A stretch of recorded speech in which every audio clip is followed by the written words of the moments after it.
Hello and welcome to OVN English News Edition with me, Azim Magarsa. Prime Minister Dr. Abiy Ahmed held discussion in Ambo Town with community members represented from different parts of Oromia regional state. Present at the discussion were also Minister of Defense Lamma Magarsa and Deputy President of the Oromia regional state Shimallis Abdisa. Participants of the discussion, which mainly focused on current issues, were drawn from West and Southwest Shore zones as well as Ambo, Burayu, Holota and Waliso towns.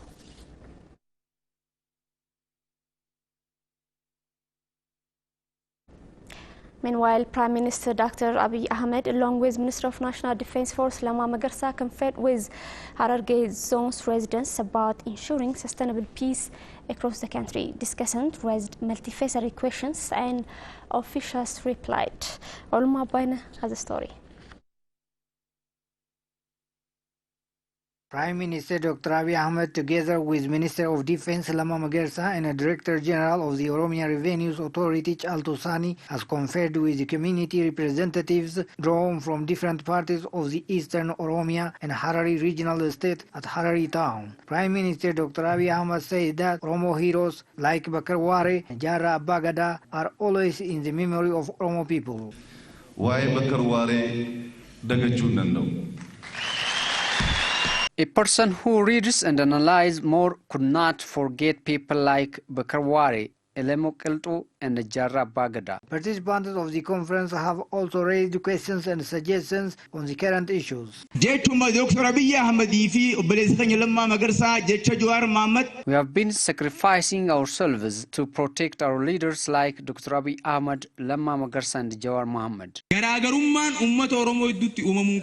Any difference shouldn't be created among Oromos. We have to check our structures at all levels. Minister of Defense Lamma Magarsa for his part said that Oromo should support each other rather than pushing one another.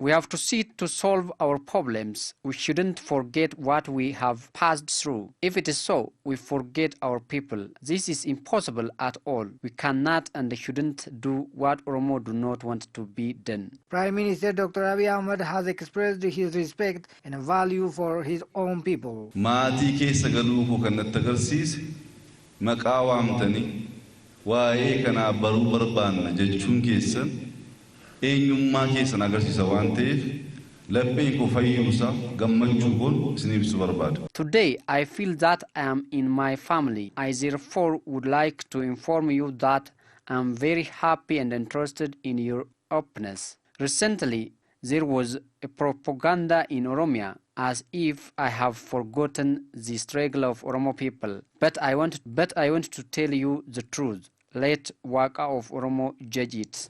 Prime Minister Dr. Abiy Ahmed highlighted that the federal government has been keeping security of Jawar Mohammed without his own and his people's request. Vice President of the Oromia Regional State Shimallis Abdisa stressed the public should stand against the hawkers and shore up to ensure law enforcement. Adama City residents' representatives conferred on ensuring peace of the region. Aklilu Gabru. Public representatives drawn from Adama City, East Shoa, Oromia Special Zone surrounding Finfinne, North Shoa zones held a peace conference here in Adama City. Participants of the conference expressed their heartfelt sorrow for the loss of lives and properties destroyed across the region and urged the government to take legal measures on evil actors. Works are underway to create conflict among nations and religions and make a kind of failed state. But I think that the government should swiftly respond to ensure rule of law. Peace should be secured at top position. You need to responsibly act at top position to restore durable peace. Participants noted that the larger public should get lesson from the incident and get united to denounce similar evil acts. Hate of other religion is ridiculousness. For example, if I am a priest and hates Islamic religion, it is immoral. The same is true for others. Religious fathers and Abbaa Gadaa's, when they go back to their hometown, they have to preach about peace. Youth need to govern their emotion. Politicians also need to discuss under their umbrella. Vice President of the Oromia Regional State Shimallis Abdiisa, who chaired the discussion, underscored that the government has been tested by different incidents and urged the public not to be disorganized by such incidents. Problems that came across our way as to strengthen us rather than a means to disorganize us. Shimallis reiterated to be united more than ever and embrace all nations and nationalities to transform the nation to a better tomorrow. We won because of our internal unity. Keeping our unity and embracing other nations is a must to sustain our victory. Ministry of Urban Development and Construction disclosed that Ethiopian urban areas are experiencing population growth rate of 5.4% annually. Engineer Aisha Mohammed, Minister of Urban Development and Construction, said migration from rural to urban centers are the main reason for the high rate of urbanization in the country. A consultative forum on urbanization in Ethiopia has been held in the capital Finfinne. Oluma Baina has a story. Ministry of Urban Development and Construction has discussed ways of solving challenges that urbans have been facing. Minister of Urban Development and Construction, Engineer Aisha Mohammed, said that cities and towns should be administered based on plan and strategy. Unless we administer our urbans based on plan, we cannot solve challenges that have been observed in cities and towns. We have therefore organized this platform to solve challenges being in unison. Engineer Aisha noted that her ministry has been working to effectively implement through applying various domestic and international experiences. We've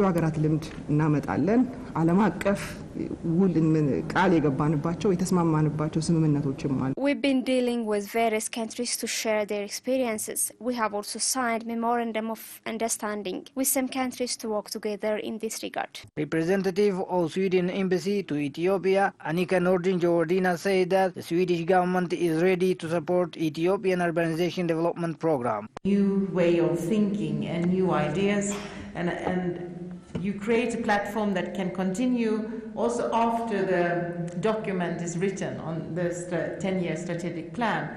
It's also to keep on discussing even when documents are ready, so that it's the implementation also that is discussed and the new ways of doing things when you find new problems with your innovations. Organizer of Ethiopian-based United Nations Habitat Program, Aklilu Fikrasillase, said that his organization is ready to play its role in the realization of Ethiopian urban development. The United Nations has already planned how to strengthen urban development in the next 20 years. Ethiopia is also ready to enhance its urban development as it is members of the United Nations. We as United Nations Habitat Organization should play our level best in the urban development programs. Minister of Innovation and Technology, Dr. Engineer Getaun Makria, said priority is given to digitalization of services so as to realize the country's ongoing reform agenda and enable investors get online services. A steering committee formed by Prime Minister Dr. Abiy Ahmed to supervise and reform the investment climate and employment system has evaluated its performance. Addis Asafar.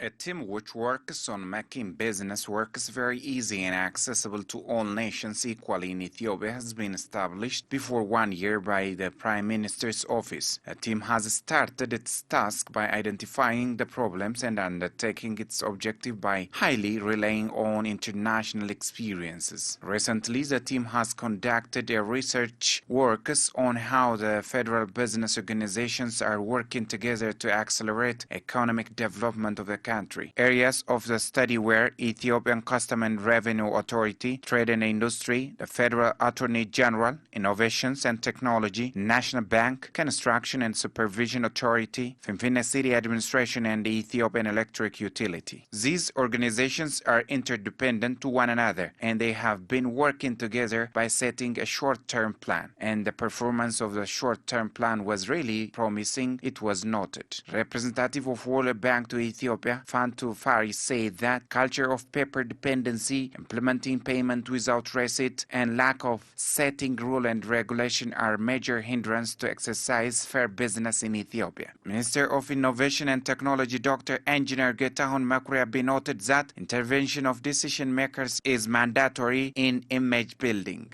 ሀገራችንን ኢሜጅ የሚያሻሽሉ ፓራሜትሮች ላይ የውሳኔ ሰጪ አካላቶቹ While we work on image building to our country, it needs decision makers interventions. Otherwise, while it gets down to the lower level, it is not going to be effective. For example, a worker who deduced 2 hours during lunch time and 1 hour during break time may affect the work undoubtedly.